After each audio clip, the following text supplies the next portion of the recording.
Oh. It's moving. It's moving. Yes. Get it moving. Coming towards us. That's crazy. Feels like better through the binos. It's a little more exciting than the binos, huh? Yeah, it's pretty mega looking. And if you ran into that thing in the freaking wild, you would shit yourself. Yeah, it's a badass, dude. I'm getting the one who's licking his balls right now.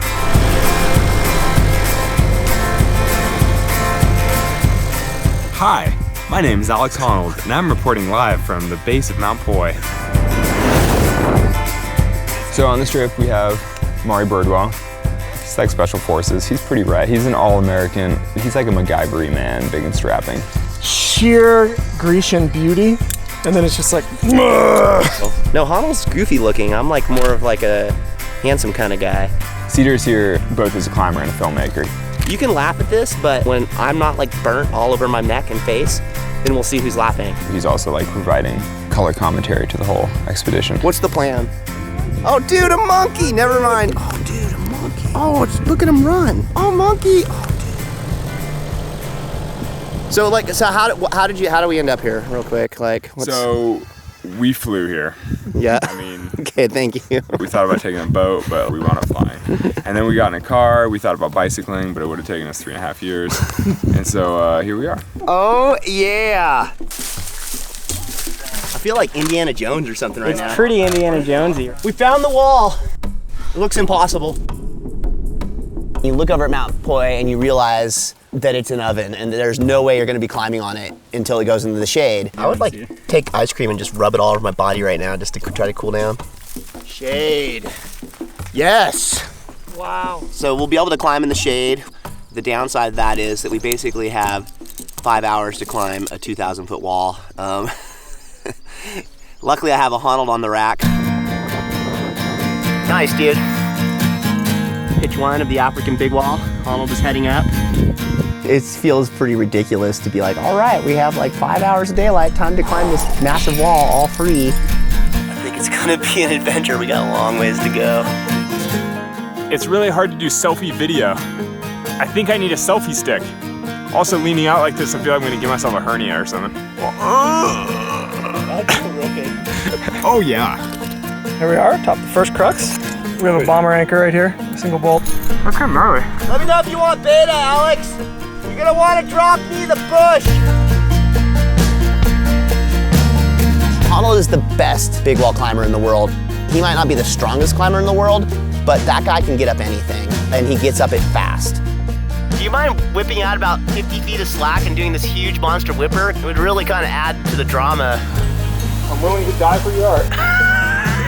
It was big features, but they all felt like they were gonna fall off and like big loose flakes, and it just felt a little scary.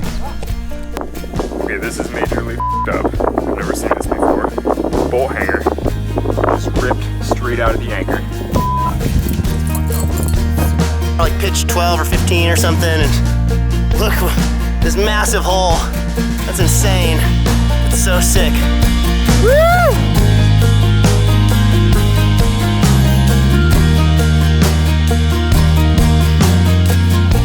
It's getting to the character building time of day. The time of day where it's night. Yeah, the time of day where it's night. Okay, so here we are. Oh yeah. It's a really, really big wall. And the last pitch is the crux, so we'll see.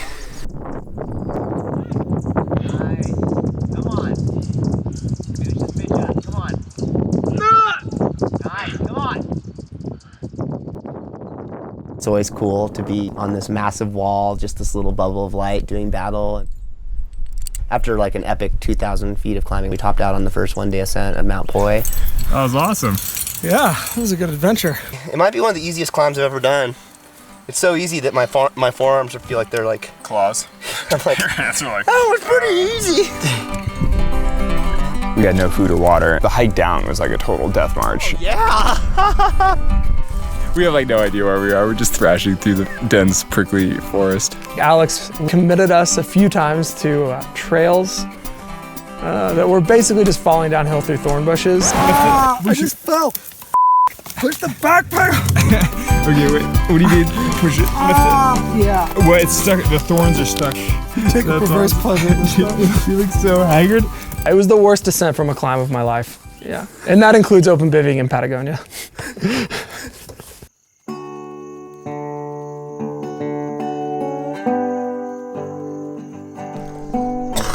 What's that?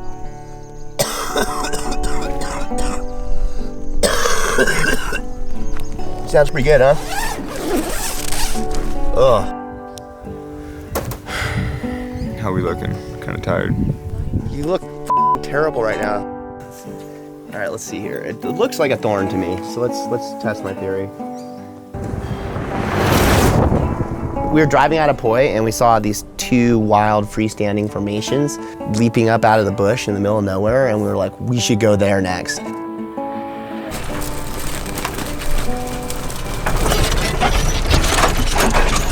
Ooh, I think he scratched the paint.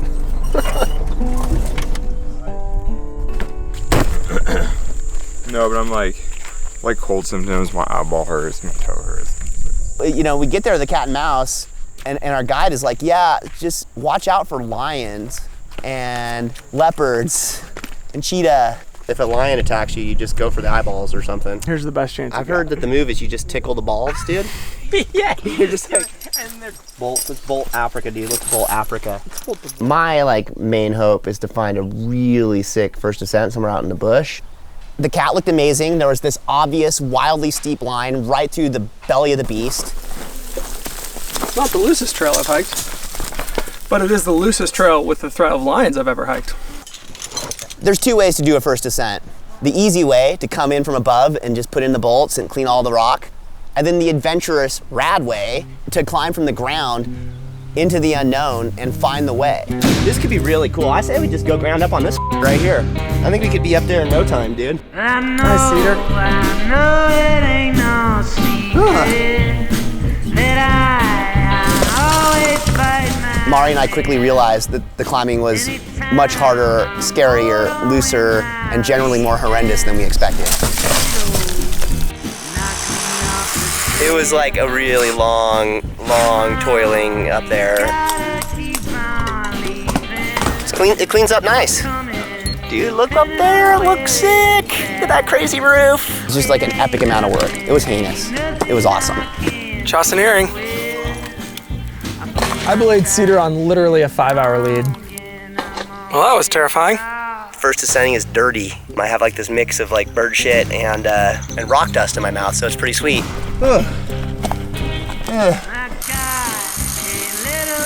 I got stung in the bottom lip by a wasp. He lives in this crack and he's sitting there staring at me. Dude, my lip is 3 times its normal size now. It's really big. So while I'm up there on lead for 8 hours, Honnold's talking shit on the radio, relaxing, eating a nice little lunch. At least after a whole day of effort, you've made it about 45 feet higher than you were yesterday. Oh, nice, the body chimney. Come on, fight it. Yeah, dude. The cat was so cool, being the first, coming from the ground. Yeah, it was starting to look like if faced with a choice between the cat and death, he might choose death. You guys look haggard. Dude, today was so fun. Even though a lot of the time I was like, I'm gonna die, and I'm so hot, and I think I'm gonna throw up because I'm so nauseous from dehydration. But it was a great day. I was had a lot of fun.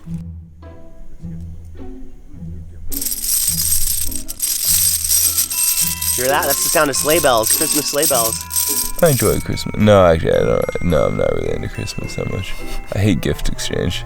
This has got to be one of the stranger Christmases I've ever had. Cedar was definitely a little bit obsessive up there. There was no rest. Even on Christmas Day, we went up there and just kept hammering away. Merry Christmas. I brought presents.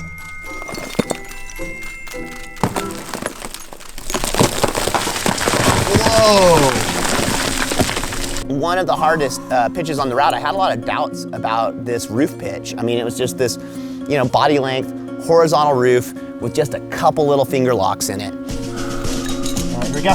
Yep.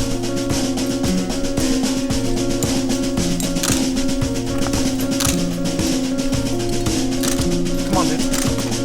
Come on, dude. Come on. Go get it, Cedar. Come on, Peter. Yeah, dude. Yeah, dude. Come on.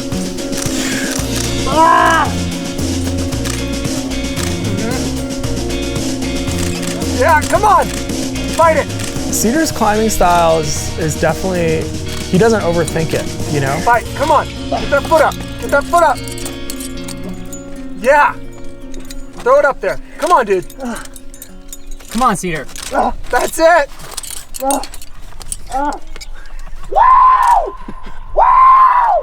Nice, dude.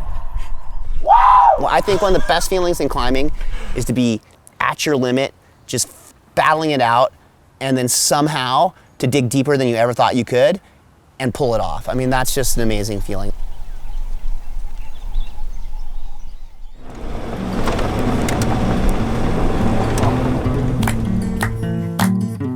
Mount Kenya was a bit of an addition on this expedition. I mean, it was like, oh, well, if we're here, we may as well climb Mount Kenya as well, even though I don't really know what that means, you know? Mount Kenya is truly one of the world's great mountains. Well, I brought my tent up because I knew the porters would be many hours behind us, and the other guys are constructing some sort of lean-to shelter behind me, I think. Oh, hello there. You all want to come on in and see my crib? This is the foyer. This is the entryway. Here we have the living room. This is the kitchen. Always keep it stocked with my favorite drink.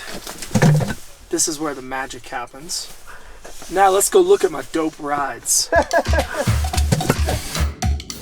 Paul and I, we have a similar approach and strategy to mountain climbing. Instead of like spending a few days acclimatizing, you just charge headlong like an idiot up the mountain. On a scale of 1 to 10, how do you feel? I feel bad. I basically got as sick as I've ever gotten on Mount Kenya. I mean, I think it's just one of those things, you know, I should have acclimatized. If I'd like woke up in the middle of the night and puked, I'd have been like, hey guys, is it cool if we like put it off one day and climb tomorrow? But not Honnold. It's like if you're gonna feel terrible, you may as well just feel terrible while you tag the summit and just get it over with and be done. For some reason I can't catch my breath. Oh yeah, so good. It's like the higher Honnold got, the worse it got. So you rest on the mountain. Oh. Alex Honnold, speed climber. Literally the fastest climber in the world.